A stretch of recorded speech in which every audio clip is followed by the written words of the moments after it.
Hey guys, what's up? DG the Man here, back here in another video, and welcome to another Dragon Ball Z month video. And I know I just sounded pretty redundant, but whatever. But for today's video, we're going to be reviewing Dragon Ball Z Resurrection in F. No spoilers until the end of the video, as I'm going to go through my whole review, even give you guys my review score, and then I'll talk about some of the spoiler-related stuff. But without further ado, let's go ahead and jump into the plot. Don't lose your way. So unless you're a DBZ fan that's been living under a rock, you should know what the plot of this movie is. Some of the remnants of Frieza's army ends up coming to Earth, then wishing Frieza back to life using the Dragon Balls. And once Frieza is back to life, the only thing that he wants to do is take revenge on those darn dirty apes that killed him in the first place. But of course, he's not stupid. He knows he's not strong enough to take on Goku and his friends at his current level. So he decides that he needs around 4 months to train, become powerful enough to take them on. And you may be wondering, how the heck is 4 months going to be enough time for Frieza to become, a match for Goku and friends? Because, it's been at least he's been dead for over 10 years at this point in the timeline. So you may be wondering how the heck he's going to become more powerful. Well, the thing is that, Frieza never trained a gosh darn day in his life. He was just naturally that powerful when we saw him in the Namek saga or the Frieza saga back in the day. So now that he's actually putting some effort into his training, that's how he's going to become super powerful. Yes, that sounds a little bit of a cop-out, but we're going to let it slide because it's Dragon Ball Z.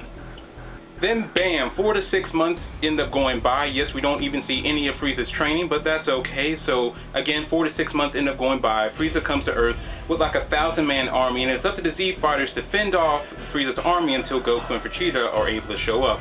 So where are Goku and Vegeta? Well, right now they're off on some other planet training with Whis, and they just don't know what's going on Earth at the moment.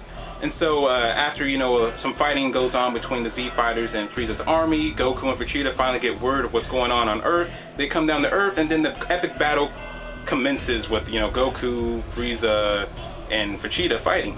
I know it felt like I just summarized the whole movie right there, but that's the plot of the movie. And with that out the way, let's go ahead and talk about what I enjoyed about this movie.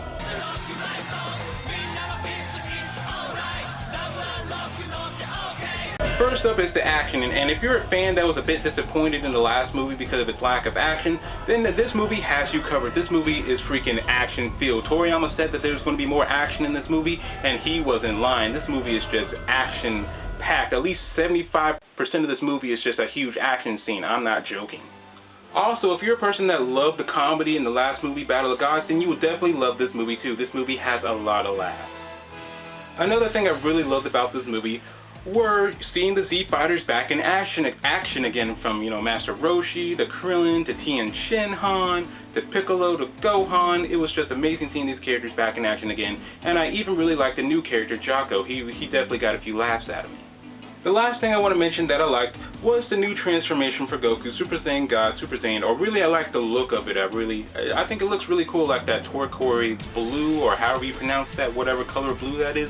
I really like that, and probably because the reason why I like this transformation more than I did the last transformation is because I like blue better than red, honestly. So you guys, I really enjoyed this movie, but I do have a few nitpicks and complaints with it and some problems. You know how it goes. So let's go ahead and move on to the bad.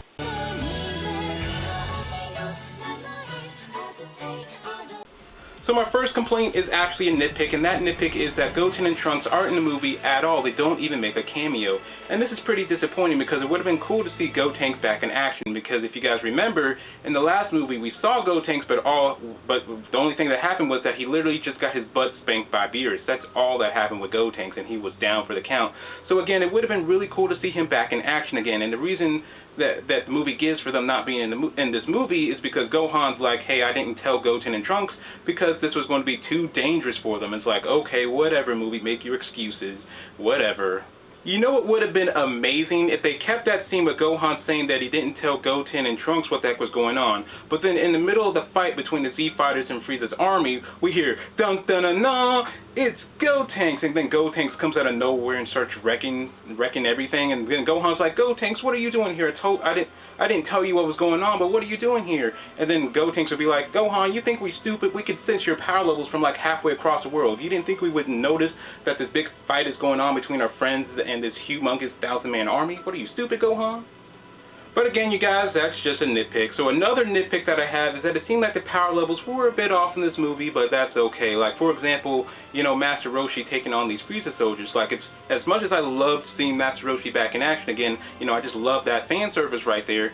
But at the same time, after you're really thinking about it, it's like, how can Master Roshi really take on as many Frieza soldiers as he is? It's not like he's keeping up with his martial arts training or anything. He's a pretty old guy at this moment. He's pretty old if you think about it, so that's the thing. Then also, Piccolo seemed to be having trouble with a guy that seemed to be on the same level as Zarbon. And it's like, Piccolo should be on the level, should be like stronger than a Super Saiyan at this point in time, so it's like, why are you struggling? You know, it's just those few like things right there when it comes to power level, but again, it's just a nitpick. I know a problem that a few people are going to probably have with this movie, and that is how much they kind of nerfed Gohan in this movie. Especially if you're a huge Gohan fan, I can definitely feel for you because they definitely nerfed him in this movie. But I can definitely, but you guys kind of have to understand, and I understand why Toriyama kind of took Gohan in this direction, because Gohan was never a huge fighter, like, at all. Ever since the beginning of Z, he's never really liked fighting. He's only ever did it because he had to. He's not Goku or Vegeta. He doesn't love fighting. He doesn't have, like, this strive to become stronger. He's Gohan, you know. That's kind of what happens at the end of the Cell Saga, with Goku being dead and Chi-Chi being Chi-Chi. That's why he kind of became more of a scholar than a brawler. And it seems like the same thing happened at the end of the Buu Saga, with the threat being gone. Gohan just kind of wanted to chill and relax, have a kid, get married, you know, just, you know, kind of settle down. So again, you guys, Gohan is just Gohan, and I accept that, and I have no problem with that. But there is one big problem I do have with this movie that doesn't go into spoiler territory, and that is, for as much as I did enjoy this movie, it is pretty freaking pointless, to be honest with you guys. It's just really pointless. And what I mean by it being pointless is that it doesn't do anything to, you know, progress the story, like, at all. Like, especially when you compare it to, like, Battle of Gods. And Battle of Gods felt like it was continuing the story, especially by the end of that movie. It kind of opened up the opportunities for where the story can go, which was to explore other universes. But then we get this movie, and it feels completely and utterly pointless. The only real thing we really get out of this movie is, you know, a new transformation, and we don't even get that much information on this new transformation, so that also feels a little bit pointless. I mean, I guess we do get some character development dealing with Goku and Vegeta, but overall, this movie is pretty pointless. But for as many complaints and the one big problem I do have with this movie, you know, I still thoroughly enjoyed it. So let's go ahead and move on to the conclusion. It was like a nightmare. But again, you guys, even with all my little nitpicks and complaints I have with this movie, I still thoroughly enjoyed this movie. From its action, to its comedy, to its characters, I just freaking really enjoyed this movie. So I'm going to give it a solid 8 out of 10. And now with my whole review out the way, let me go ahead and talk about the one spoilerish thing.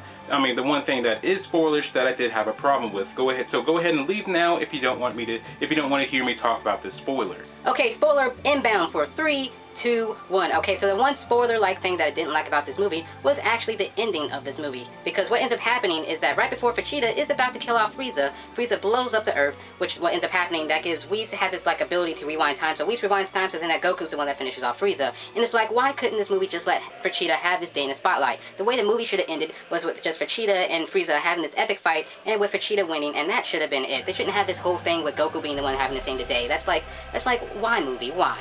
But even with this ending, I still thoroughly enjoyed this movie. So, what did you guys think about this movie? Do you guys agree with me, disagree with me? Please leave your comments down below.